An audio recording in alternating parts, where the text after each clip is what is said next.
Can I be honest with you? Sometimes I get tired of my own brain. Not sad, not broken, just exhausted. Exhausted from thinking about things that haven't even happened yet. And maybe you know exactly what I'm talking about. You're not in crisis, you're just stuck on repeat. The same worries, the same doubts, the same mental loops that drain you before your day even starts. And the breathing exercises, the just think positive advice, they help for a minute. Then your mind finds another thread to pull. Here's what I've learned. When my mind won't stop, I don't need more techniques. I need truth, something stronger than my own thoughts. So, I'm giving you 10 Bible verses, not a random list. These are the ones I personally reach for when my brain won't quit. And verse number 7, that one alone might change everything for you. Stay with me. Let's get into it. Verse 1, Isaiah 26, verse 3. You will keep in perfect peace those whose minds are steadfast, because they trust in you. This is for those moments when your mind just won't settle, when you're lying in bed and your brain is jumping from thought to thought, worry to worry, and you can't find the off switch. Here's what hits me about this verse. God doesn't say, I'll give you peace when you've figured everything out.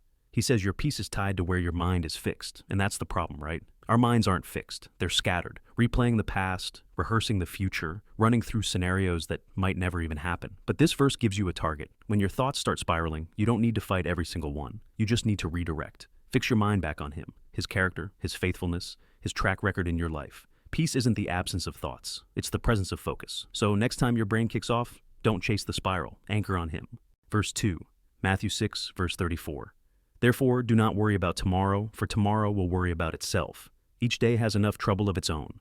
Okay, this one is for when your brain fast forwards into the future. When you're not even dealing with a real problem, you're dealing with a what if. What if it goes wrong? What if they leave? What if I'm not ready? And Jesus says something almost blunt here. Tomorrow has its own trouble. Stop borrowing from it. Think about that. Is when you worry about tomorrow, you're literally carrying weight that doesn't belong to today. You're draining yourself for a battle that hasn't even started and might never come. Here's how I use this verse. When I catch myself spiraling into the future, I ask one question. Is this today's problem or tomorrow's? If it's tomorrow's, I don't have permission to carry it yet. God gives you grace for today, not for hypothetical tomorrows. So put it down. It's not yours to hold right now. Verse 3, Psalm 94, verse 19. When anxiety was great within me, your consolation brought me joy. You know those days when it's not just one anxious thought, it's dozens? When they pile up so fast, you can't even identify what you're worried about anymore. It's just noise, heavy, exhausting noise. This verse gets it.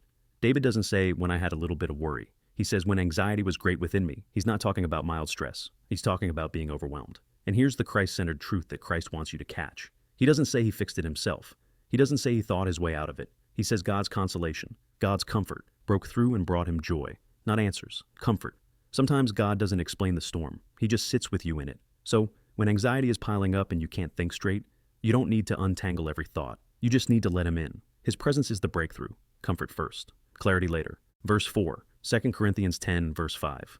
We demolish arguments and every pretension that sets itself up against the knowledge of God, and we take captive every thought to make it obedient to Christ. This one's for when the lies start looping. You know the ones. You're not good enough. Everyone's ahead of you. God's given up on you. Thoughts that feel like truth, but are actually just noise dressed up as logic. Paul uses battle language here. Demolish, take captive. That's intentional, because some thoughts don't deserve a conversation. They deserve to be shut down. Here's how I apply this. When a thought keeps circling, I ask, does this line up with what God says about me?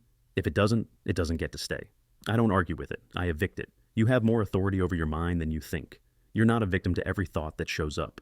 You can take it captive. You can say, no, that's not welcome here. That's not denial. That's warfare. Verse 5, Psalm 46, verse 10. He says, be still and know that I am God. I will be exalted among the nations. I will be exalted in the earth. Ever feel like you can't hear God? Like you're praying, you're reading, you're trying, but heaven just feels quiet? This verse is for that. And here's what I've come to understand. Sometimes the problem isn't that God's not speaking, it's that we're not still enough to hear him. Our minds are loud, our schedules are full. We come to God with 100 tabs open and wonder why we can't sense his presence. Be still isn't just a nice suggestion. It's an instruction. Stop striving, stop spinning, stop trying to figure it all out on your own. Here's the practical bit. Stillness isn't about emptying your mind. It's about filling it with one thing. I am God. He's still in control. He's still on the throne, even when you can't feel it. You don't need all the answers. You just need to know who has them. Be still. Verse 6, Philippians 4, verses 6 to 7.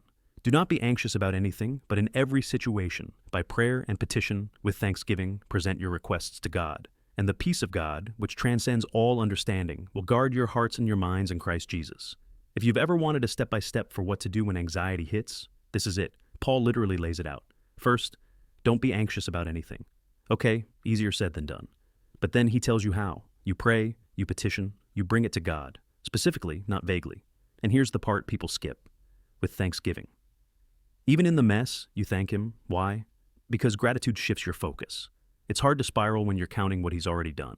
And then comes the promise. Peace that doesn't even make sense. Peace that guards your heart and your mind like a security detail. Here's the tool. Next time anxiety spikes, don't just say, God help. Get specific. Name it. Thank him for something. Then let the peace do its job. Prayer isn't panic. It's protection. Verse 7, Romans 8, verse 1. Therefore, there is now no condemnation for those who are in Christ Jesus. I told you this one might change everything. So let me ask, how much of your mental exhaustion isn't worry about the future, but shame about the past? The mistake you can't stop replaying, the thing you said, the thing you did, the version of yourself you wish didn't exist. And every time it surfaces, you punish yourself all over again. But look at what Paul says. No condemnation, not less condemnation, not condemnation once you've made up for it. None. Zero. For those who are in Christ. The enemy wants you to live in a courtroom, replaying your failures, rehearsing your guilt, but the verdict is already in, and it's not guilty. Here's how I use this. When shame starts looping, I say it out loud. There is no condemnation for me. That case is closed. It's not ignoring what happened. It's refusing to let it define you. You're not that mistake. You're not that moment. You're free. Start thinking like it. Verse 8, 1 Peter 5, verse 7. Cast all your anxiety on him because he cares for you. This one hits different when you're exhausted, when you've been carrying so much for so long that you've forgotten what it feels like to put it down. Notice the word cast, not gently hand over, not politely offer. Cast, throw it, get it off you. And it's not some of your anxiety, it's all of it. The big stuff and the small stuff, the things that make sense and the things you're embarrassed to even admit you're worried about. But here's the part that makes it possible, because he cares for you. This isn't a God who's annoyed by your problems. He's not rolling his eyes at your overthinking, he actually wants to carry it. Here's the practical bit. Picture yourself physically holding your worry. Now throw it. Say, this one's yours now, God. And when your brain tries to pick it back up, because it will, remind yourself, I already cast that. It's not mine anymore. You weren't built to carry it all. Stop trying. Verse 9, Proverbs 3, verses 5 to 6. Trust in the Lord with all your heart and lean not on your own understanding. In all your ways submit to him, and he will make your paths straight.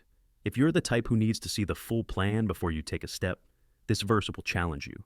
Because God rarely works that way. Our brains want clarity. We want the map. We want to know how it all turns out before we commit. But God says, trust me with all your heart. And stop leaning on your own understanding. That word lean is key.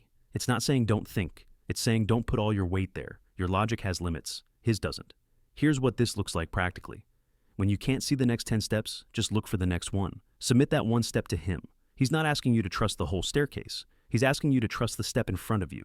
You don't need the full picture. You just need the one who holds it. One step. That's all he's asking for. Verse 10, Matthew 11, verses 28 to 30.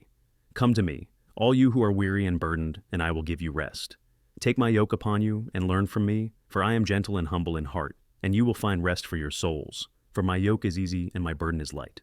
Last one, and I saved this for the end because it's where I want to leave you.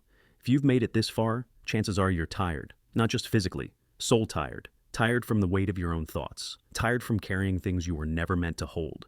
And Jesus looks at you, right now, in this moment, and says, come to me, not sort yourself out first, not try harder, just come. He's not offering you another system, he's offering you himself, and he's gentle. He's not going to overwhelm you with more, he's going to give you rest.